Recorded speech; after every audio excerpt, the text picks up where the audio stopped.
ಇವತ್ತು ಕಡಲೆ ಹಿಟ್ಟನ್ನು ಉಪಯೋಗಿಸ್ಕೊಂಡು ಸೇವ್ ಯಾವ ರೀತಿ ಮಾಡೋದು ಅಂತೇಳಿ ನೋಡ್ಕೊಳ್ಳೋಣ.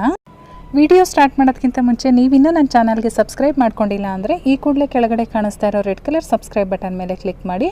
ಹಾಗೆ ನಾನು ಮುಂದಿನ ವಿಡಿಯೋ ನೋಟಿಫಿಕೇಷನ್ಗಾಗಿ ಪಕ್ಕದಲ್ಲೇ ಕಾಣಿಸೋ ಬೆಲ್ಲೈಕನ್ ಮೇಲೆ ಕೂಡ ಕ್ಲಿಕ್ ಮಾಡ್ಕೊಳ್ಳಿ.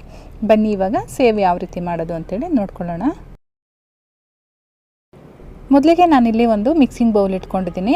ಹಾಗೆ ನಾನು 1 ಟೇಬಲ್ ಸ್ಪೂನಷ್ಟು ಓಮ್ ಕಾಳನ್ನು ಜಜ್ಜಿ ಕುಟ್ಟಿ ಪುಡಿ ಮಾಡಿಬಿಟ್ಟು ಹೀಗೆ ನೀರಲ್ಲಿ ನೆನೆ ಹಾಕಿದ್ದೆ. ಸುಮಾರು 10 ನಿಮಿಷದಿಂದ ನೆನೆಸಿದ್ದೀನಿ. ಇವಾಗ ಈ ನೀರನ್ನು ಒಂದು ಜಾಲರಿ ತೊಗೊಂಡು ಈ ರೀತಿ ಸೋಸ್ಕೊಳ್ಳೋಣ. ನೀವು ಬೇಕಾದರೆ ಅದನ್ನು ಪುಡಿ ಮಾಡಿ ಕೂಡ ಹಾಕ್ಕೋಬೋದು, ಅಥವಾ ಈ ಫ್ಲೇವರ್ ಇಷ್ಟ ಆಗಲಿಲ್ಲ ಅಂದರೆ ಸ್ಕಿಪ್ ಮಾಡ್ಕೊಳ್ಳಿ. ಇವಾಗ ನಾನು ಇದಕ್ಕೆ 1 ಕಪ್ಪು ಕಡಲೆ ಹಿಟ್ಟು ಹಾಕ್ಕೊಳ್ತಾ ಇದ್ದೀನಿ. ಈ ಕಡಲೆ ಹಿಟ್ಟು ಇವಾಗ ಇದ್ರ ಜೊತೆಗೆ ನೀಟಾಗಿ ಹೊಂದ್ಕೋಬೇಕು. ಆ ರೀತಿ ಒಂದು ಸ್ಪೂನ್ ತೊಗೊಂಡು ಮಿಕ್ಸ್ ಮಾಡ್ಕೊಳ್ಳೋಣ. ಈ ರೀತಿ ಚೆನ್ನಾಗೆಲ್ಲ ಮಿಕ್ಸ್ ಮಾಡ್ಕೊಂಡಾದಮೇಲೆ ನಾನು ಇದಕ್ಕೆ ರುಚಿಗೆ ತಕ್ಕಷ್ಟು ಉಪ್ಪು, ಹಾಗೆ ಒಂದು 1/4 ಟೀ ಸ್ಪೂನಷ್ಟು ಅರಿಶಿನ ಪುಡಿ, ಒಂದು ಅರ್ಧ ಟೀ ಸ್ಪೂನಷ್ಟು ಖಾರದ ಪುಡಿ, ಜೊತೆಗೆ ನಾನಿಲ್ಲಿ ಕಾಯಿಸಿರೋದು ಒಂದು 2 ಸ್ಪೂನು ಎಣ್ಣೆ ಹಾಕ್ಕೊಳ್ತಾ ಇದ್ದೀನಿ. ಇವಾಗ ಇದನ್ನು ಸ್ಪೂನಲ್ಲಿ ಒಂದ್ಸರಿ ಮಿಕ್ಸ್ ಮಾಡ್ಕೊಳ್ಳೋಣ. ಎಣ್ಣೆ ಬಿಸಿ ಇರೋದ್ರಿಂದ ಮನೆಯಲ್ಲಿ ಮಕ್ಕಳಿದ್ರೆ ಈ ಥರ ರೆಸಿಪಿಗಳನ್ನ ಮಾಡಿಕೊಡಿ, ತುಂಬ ಇಷ್ಟಪಟ್ಟು ತಿಂತಾರೆ.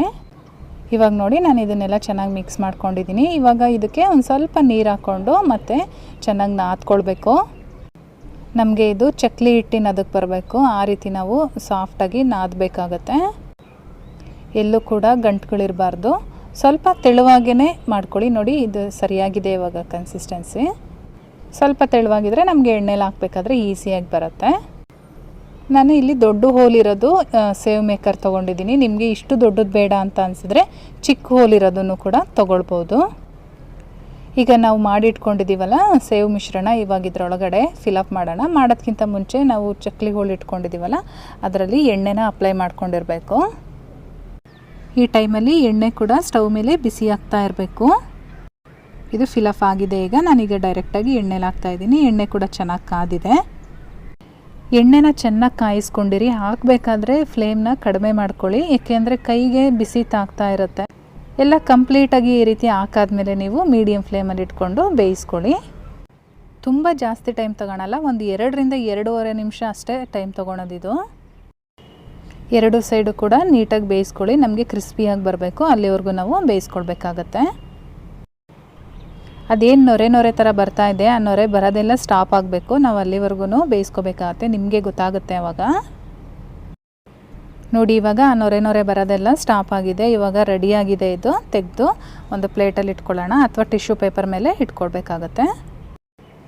ಇವಾಗ ಅದೇ ಎಣ್ಣೆಗೆ ನಾನಿಲ್ಲಿ ಒಂದು ಸ್ವಲ್ಪ ಹಸಿ ಕರಿಬೇವಿನ ಸೊಪ್ಪನ್ನು ಹಾಕ್ಕೊಂಡು ಫ್ರೈ ಮಾಡ್ಕೊಳ್ತಾ ಇದ್ದೀನಿ. ಕರಿಬೇವಿನ ಸೊಪ್ಪೆಲ್ಲ ಚೆನ್ನಾಗಿ ಫ್ರೈ ಆದಮೇಲೆ ನಾವು ಸೇವ್ ಮಾಡಿ ಇಟ್ಕೊಂಡಿದ್ದೀವಲ್ಲ ಅದರೊಳಗಡೆ ಹಾಕ್ಕೊಳ್ಳೋಣ. ನೀವು ಹೀಗೆ ಇಟ್ಕೊಂಡು ತಿಂತೀನಿ ಅಂದ್ರೂ ಕೂಡ ಹೀಗೆ ತಿನ್ಬೋದು, ಅಥವಾ ನೀವು ಕೈಯಲ್ಲಿ ಕಟ್ ಮಾಡ್ಕೋತೀನಿ ಅಂದರೆ ನೀವು ಸುಮ್ಮನೆ ಕೈಯಲ್ಲಿ ಹಿಂಗೆ ಮಾಡಿದ್ರೆ ಸಾಕು, ಅದು ನೀಟಾಗಿ ಕಟ್ ಆಗುತ್ತೆ. ಒಂದು ಏರ್ಟೈಟ್ ಕಂಟೈನರ್ಗೆ ಹಾಕ್ಕೊಂಡು ಸ್ಟೋರ್ ಮಾಡ್ಕೊಂಡು ಇಟ್ಕೊಳ್ಳಿ. ಫ್ರೆಂಡ್ಸ್, ನೋಡಿದ್ರಿ ಅಲ್ವಾ, ಈ ರೆಸಿಪಿ ನಿಮಗೆಲ್ಲ ಇಷ್ಟ ಆಗಿದೆ ಅಂತ ತಿಳ್ಕೊತೀನಿ. ಇಷ್ಟ ಆಗಿದರೆ ದಯವಿಟ್ಟು ಲೈಕ್ ಮಾಡಿ, ಹಾಗೆ ನಿಮ್ಮ ಫ್ಯಾಮಿಲಿ ಮತ್ತು ಫ್ರೆಂಡ್ಸ್ ಜೊತೆ ಶೇರ್ ಮಾಡ್ಕೊಳ್ಳಿ. ಕೊನೆಗೆ ನನ್ನ ಚಾನಲ್ನ ಸಬ್ಸ್ಕ್ರೈಬ್ ಮಾಡೋದಂತೂ ಮರಿಬೇಡಿ ಫ್ರೆಂಡ್ಸ್. ನಾನು ಮತ್ತೆ ನಿಮಗೆ ಇನ್ನೊಂದು ಈಸಿ ರೆಸಿಪಿಯೊಂದಿಗೆ ಸಿಗ್ತೀನಿ. ಅಲ್ಲಿವರೆಗೂ bye bye, take care, thank you for watching.